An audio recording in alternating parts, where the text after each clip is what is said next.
ये पुस्तक रचित हुई थी। और कामायनी ये भी एक पुस्तक है जिसके जो रचयिता हैं जयशंकर प्रसाद। जयशंकर प्रसाद ने रचित किया था, लिखा था ये कामायनी पुस्तक। और गोदान मुंशी प्रेमचंद के द्वारा रचित ये पुस्तक है। मधुशाला हरिवंश राय बच्चन के द्वारा ये रचित पुस्तक का नाम मधुशाला है। हिंदी साहित्य की प्रमुख पुस्तकें ये थी। और इसके बाद ये आते हैं कि संस्कृत साहित्य के प्रमुख ग्रंथ कौन कौन से हैं, जैसे कि रामायण, महाभारत, कादम्बनी, अवंती सुंदरी, अभिज्ञान शाकुंतलम। तो इन सब चीज़ को लिखा किसने, कौन लेखक है इन पुस्तकों की। तो प्रमुख ग्रंथ हैं साहित्य संस्कृत साहित्य के, तो महर्षि वाल्मीकि के द्वारा ये रचित प्रमुख जो ग्रंथ है रामायण। वेद व्यास, तो वेद व्यास जो मतलब कि रचित है, तो वो महाभारत प्रमुख ग्रंथ है। वेद व्यास ने महाभारत को रचित किया था, लिखा था।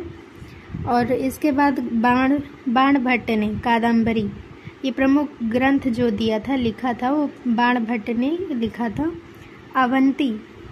अवंती सुंदरी दंडी के द्वारा रचित ये है प्रमुख ग्रंथ अवंती सुंदरी। और कालिदास के द्वारा जो प्रमुख ग्रंथ मतलब रचित है, प्रमुख ग्रंथ का नाम अभिज्ञान शाकुंतलम। तो ये संस्कृत साहित्य के प्रमुख ग्रंथ हैं।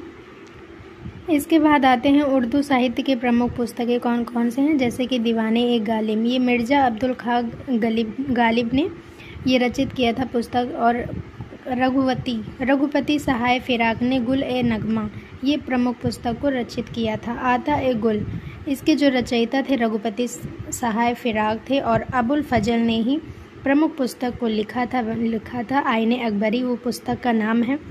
शाहनामा, ये फिरदौसी ने ये प्रमुख पुस्तक उन्होंने लिखा था शाहनामा।